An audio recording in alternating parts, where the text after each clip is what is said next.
What if I told you that the most life-changing tool you'll ever use doesn't require money, effort, or anyone's permission, only your silence?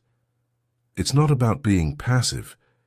It's about protecting the energy behind your intentions like a flame sheltered from the wind. In a world addicted to noise and validation, silence has become a superpower. Most people rush to announce their goals, hoping the excitement will give them momentum. But here's the paradox. The more you talk about what you're going to do, the less energy you have left to actually do it. There's a strength in keeping things to yourself. When you act quietly, without broadcasting your every move, you create a kind of inner momentum. Your focus sharpens, your energy stays concentrated, and the universe, not distracted by mixed signals, begins to align with your intention. Some of the most successful people in history moved like shadows before their breakthroughs, not because they were secretive for the sake of mystery, but because they understood one crucial law. The moment you speak your dream too soon, it becomes vulnerable to interference, opinions, doubts, projections, and even your own subconscious sabotage. Real transformation happens in the quiet. It's in the decisions you make alone, the habits you change when no one's watching, the vision you nurture silently. This is not about isolation. It's about discernment, knowing when to speak and when silence serves you better. Think of it this way. A seed doesn't shout while it's growing. It pushes through the soil in darkness, unseen and unnoticed, until it finally breaks through with undeniable force. Your growth works the same way. So next time you're tempted to share your plan, ask yourself, is it for clarity or for approval? If it's the latter, stay silent. Let your actions speak later. Let your energy do the work now. Because silence is not the absence of sound, it's the presence of power. Most people think reality is something fixed, a rigid, unchanging structure, governed by physical laws and external events. But what if that's not true? What if what you call reality is actually shaped from the inside out, built moment by your own perception? This isn't just a poetic idea, it's grounded in science. Pioneering researchers like Jacobo Grinberg explored the hidden mechanics of consciousness and discovered something astonishing. The world we experience is not objective. It's a projection, a mirror of the mind. And the mind, in turn, is connected to something far greater, a kind of neural field where every possibility already exists. Grinberg proposed that we don't interact with a solid, static world. Instead, we decode a sea of potential. And how? We decode it. What we perceive, what we attract, what we live, depends entirely on our internal state. Think about that. If your thoughts, emotions, and beliefs determine what kind of reality collapses into your life, then manifestation isn't a mystical event. It's a natural outcome. Reality doesn't just happen to you. It happens through you. And here's where it gets interesting.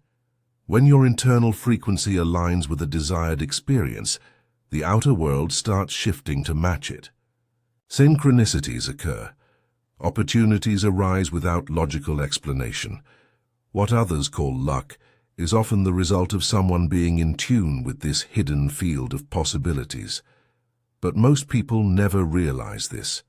They stay trapped in loops of reaction, reacting to what they see, without understanding that what they see is just a reflection of what they're broadcasting. You don't have to force your way through life when you understand how powerful your perception really is. You don't manifest by begging the universe for change. You manifest by changing the lens through which you view the world, and by doing so, the world reflects something new back to you. That's the science behind manifestation. Not fantasy, not superstition, but a subtle technology of the mind. Have you ever had one of those days where everything just clicks? You think of someone and they call. You randomly go somewhere and meet the exact person you needed to meet. It feels like the universe is orchestrating events behind the scenes. That's not coincidence. That's synchronicity. And it doesn't happen by accident. These seemingly random moments are actually clues. They're signals that your internal frequency, the emotional and mental state you carry, is aligned with a specific version of reality. You're not chasing life. Life is responding to you. Every thought you think, every emotion you hold, carries a frequency. Just like a radio dial, your energy tunes into certain stations in the field of infinite possibilities. When you're tuned in to doubt, fear, or scarcity, the outer world tends to echo that. But when your frequency shifts into clarity, trust, and focus, something incredible starts to happen. The world aligns with you. This is where true manifestation begins, not through desperation or effort, but through energetic coherence. The moment you settle into the vibration of the life you want, not someday, but as if it's already unfolding, the environment starts shifting to match. That's when synchronicities multiply. They're not magic tricks. They're markers, little confirmations that you're in harmony with the path ahead. And here's the key.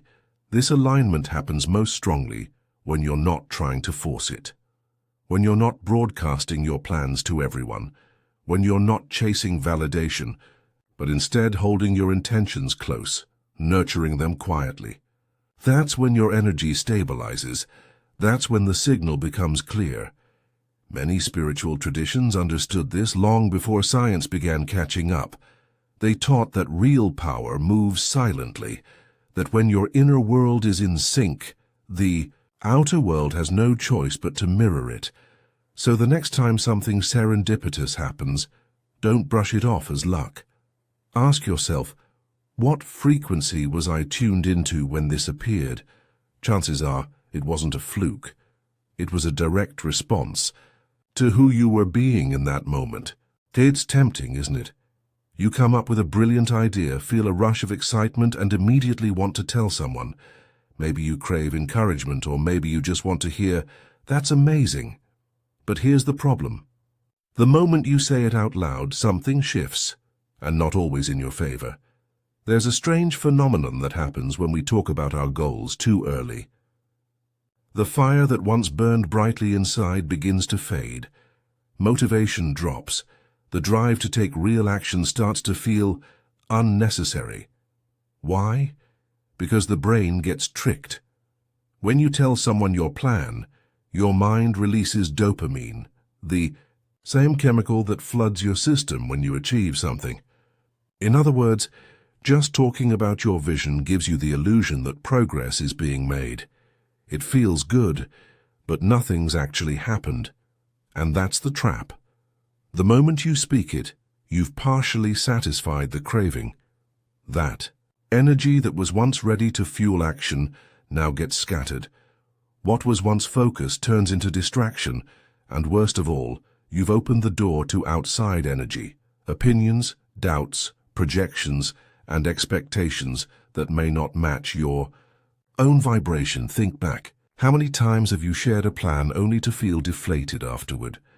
How many ideas lost their magic after being dissected by someone else's logic or skepticism?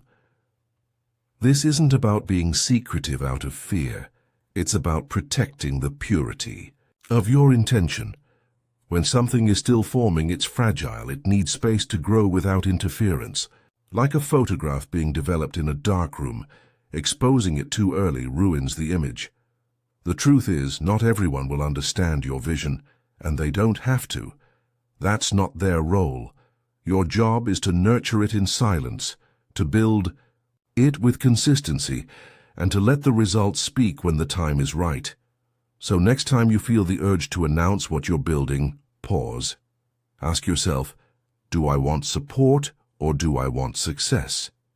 Because sometimes the quiet path is the strongest one. And the less you say, the more power you keep. Some of the most powerful people in history have one thing in common. They knew how to guard their energy like it was treasure. Not because they were paranoid or secretive by nature, but because they understood a truth most people overlook. Your energy is your most valuable currency, and where you spend it matters more than what you say or even what you do. When you scatter your focus across too many conversations, opinions, and validations, you dilute your power. But when you keep your energy contained, intentional, quiet, unwavering, something remarkable begins to take shape. Momentum. You don't need to shout your goals from rooftops. In fact, the more sacred your vision, the more it demands stillness.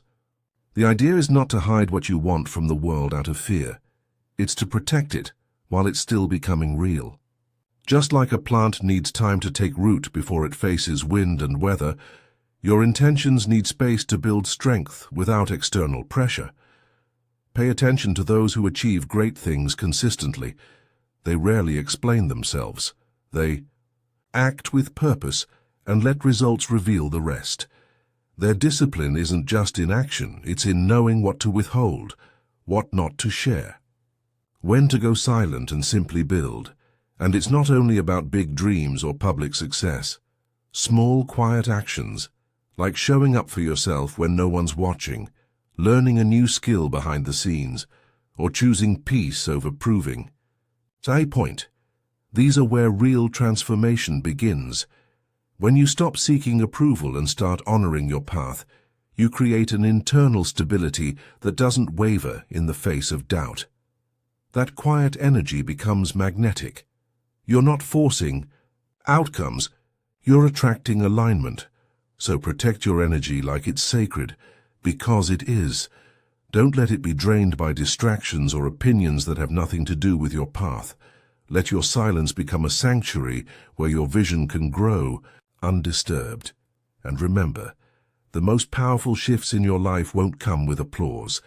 They'll come in moments of quiet, focused intention that only you truly understand. Knowing a truth changes nothing if it never touches your behavior. You can watch 1,000 videos, read every book, and still find yourself stuck if knowledge never turns into movement. The question isn't what you've learned, it's what you're doing with it.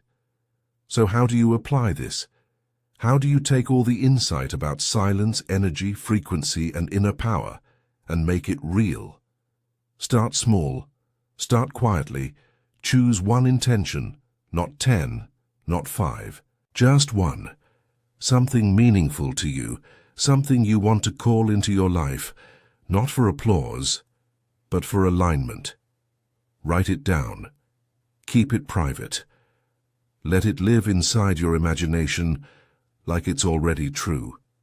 Not as a wish, but as a memory. You're revisiting from the future. Now act like it's done. If your goal is to build something, a business, a skill, a version of yourself, then show up each day in a way that reflects that vision. Don't talk about it. Don't post about it. Just live it, quietly, consistently. That's where the power is. And here's the shift. Let go of the need to prove anything. You don't need to be seen to be powerful.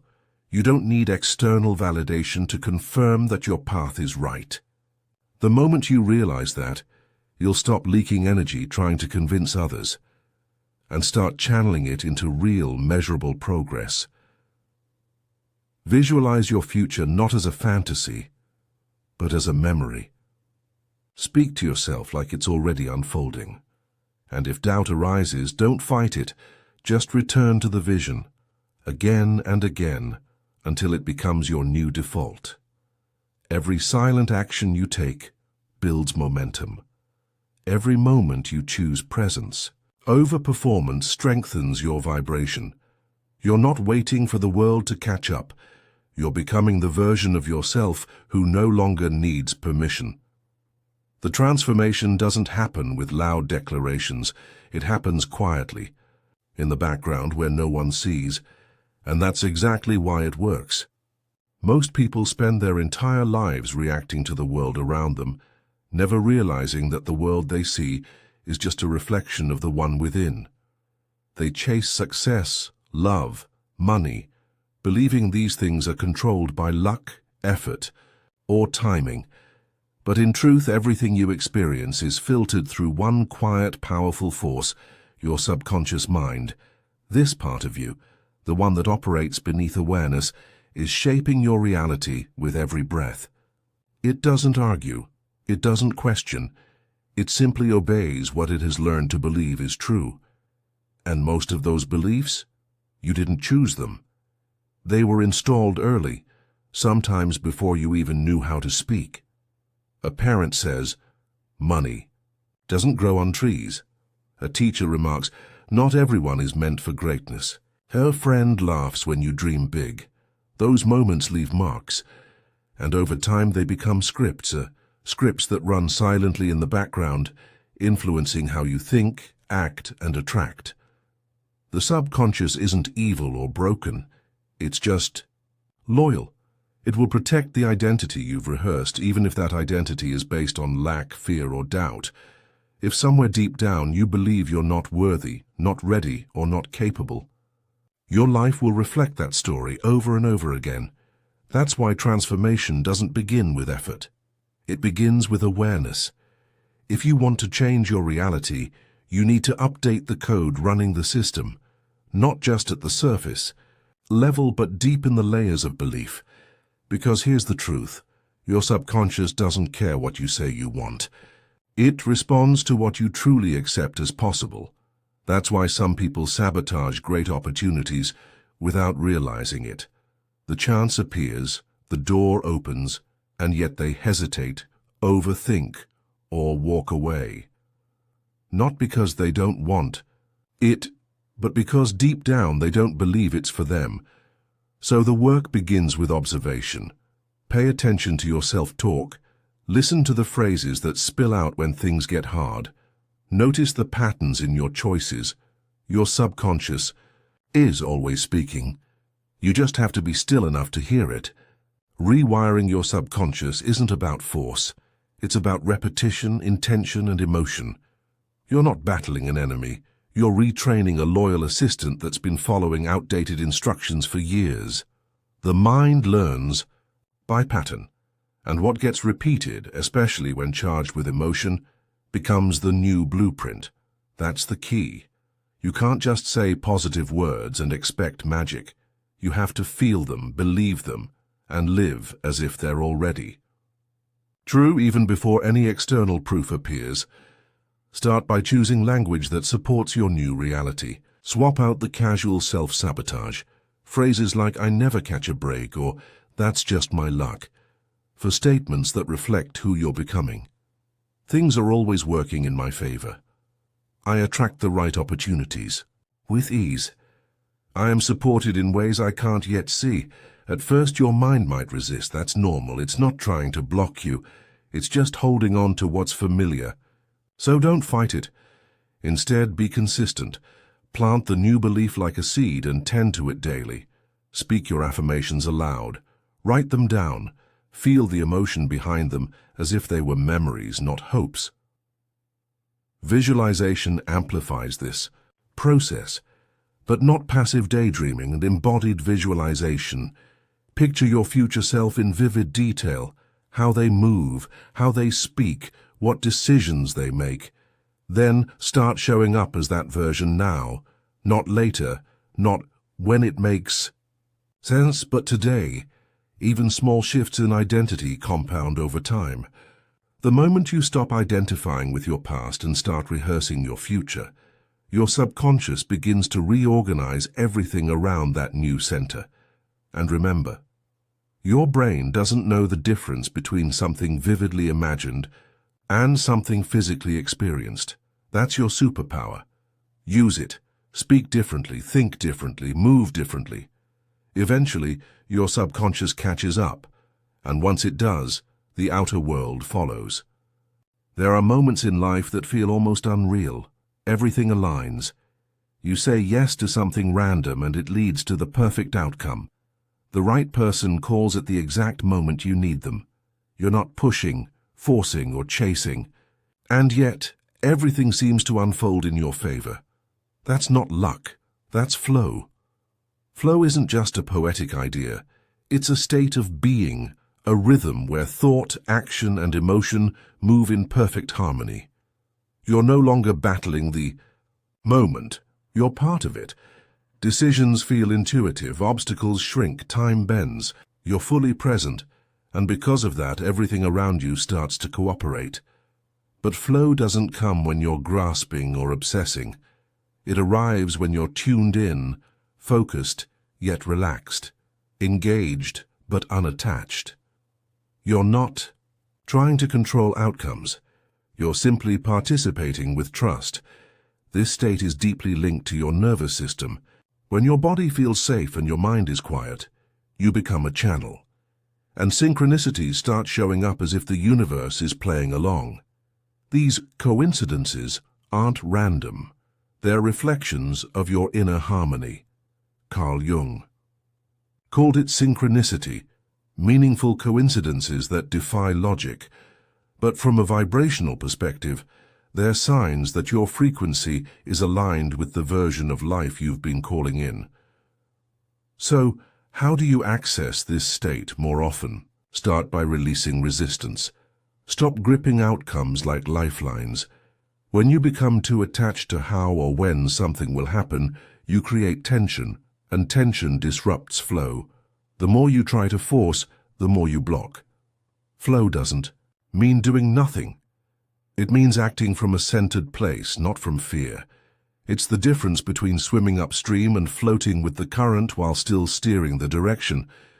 When you let go of the need to control every variable, you give life permission to surprise you.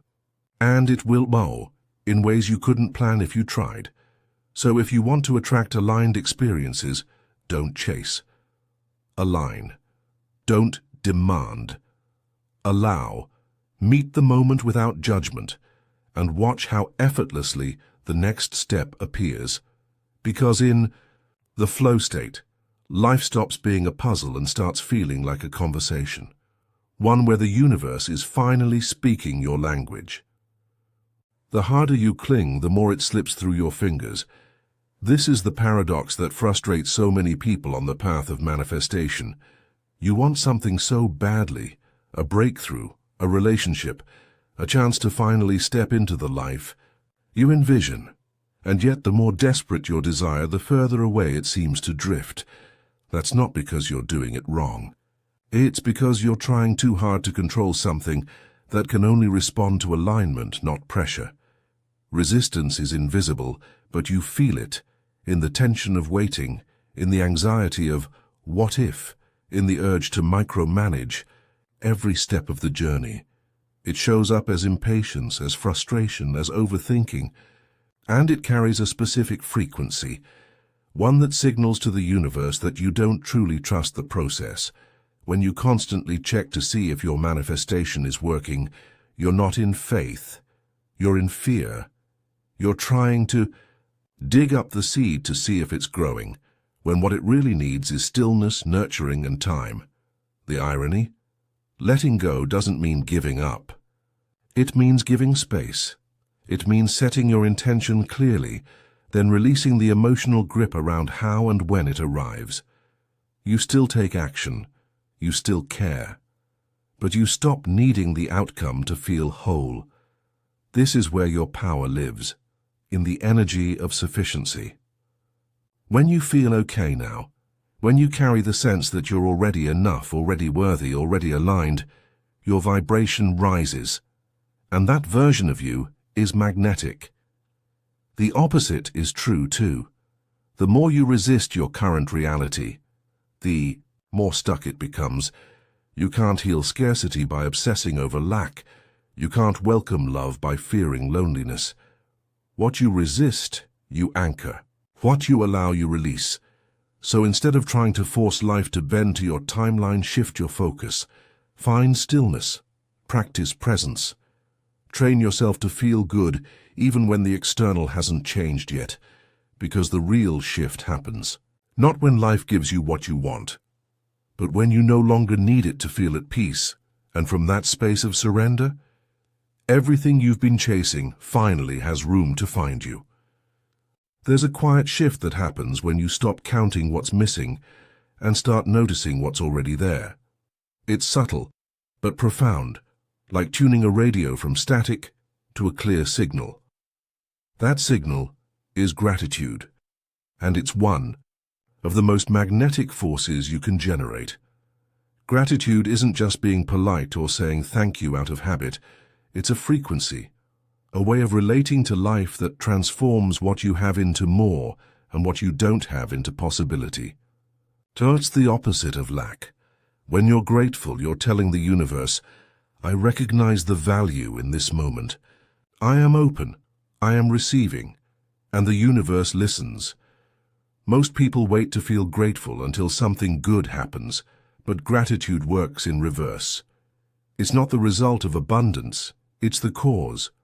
When you practice it genuinely, especially in moments when nothing seems to be working, you start to shift your entire energetic field. Suddenly, you're not vibrating from a place of need or scarcity. You're no longer fixated on what's wrong or missing. Instead, you become a signal of contentment, worthiness, and presence. That's the vibration that draws in more of what aligns with your higher state. People, ideas, resources, timing. You're not tricking the universe. You're becoming a match for what you say you want. Want to open more doors, appreciate the ones that already opened. Want deeper connections? Acknowledge the relationships in your life right now with presence and care. Want more peace? Start noticing the moments, however brief, when peace is already available. And don't just feel gratitude silently. Speak it. Write it. Let it become part of your daily rhythm. Gratitude isn't passive. It's a choice, a practice, one that becomes easier the more you use it. Because here's the secret most people miss. When you stop chasing the next thing and start honoring what's in front of you, you stop living from lack. And that's when life finally starts showing up in ways that surprise you. Knowledge changes nothing if it doesn't shape how you live. Insight is just potential. What turns it into transformation is practice. Quiet, consistent, intentional practice. Not once in a while. Every day. If you want the universe to open doors, you need to show up like someone who's already walking through them. That doesn't mean pushing or performing. It means choosing to live in alignment with what you know is true, not just when it's easy, but especially when it's not. Because that's where the shift happens, in the ordinary moments, in the quiet ones, in the way you speak to yourself, at night or carry yourself in the morning. So here's how you begin. Every evening, take time to reset your inner world. Before you fall asleep, close your eyes and bring your focus to the version of yourself you're becoming. Visualize it. Not vaguely, but vividly. See how they live, how they feel, how they act. Then speak to yourself in the present tense. Not I hope to become, but I already am. Let your mind fall asleep in the vibration of that identity. That's not fantasy. That's reprogramming. And when you wake up, don't rush into reaction. Reconnect with your vision. Ground yourself in gratitude. Say something out loud that affirms your direction, even if the world hasn't caught up yet. Throughout the day, hold your intentions close. You don't have to talk about them. You just need to carry them. Move like the person you're becoming. Make choices from that energy. And trust that the alignment you feel inside is more important than any external confirmation. And above all, protect your energy. Let your silence be sacred. Let your inner world be your compass. Not other people's doubts, not the noise of urgency, not the pressure to explain. You're not here to prove. You're here to embody. The process is simple. But it's not passive. It requires presence, commitment, a quiet kind of discipline that reshapes everything over time. So start now, not tomorrow, not when life gets easier. Today, before you close this page, say to yourself, out loud if you can, I trust in the flow of the universe and allow it to surprise me. Let that be the message you send into the field. Let it be your signal. Let it be your starting point, because the secret is no longer hidden. You have it now, and what you do with it, that's where the magic begins.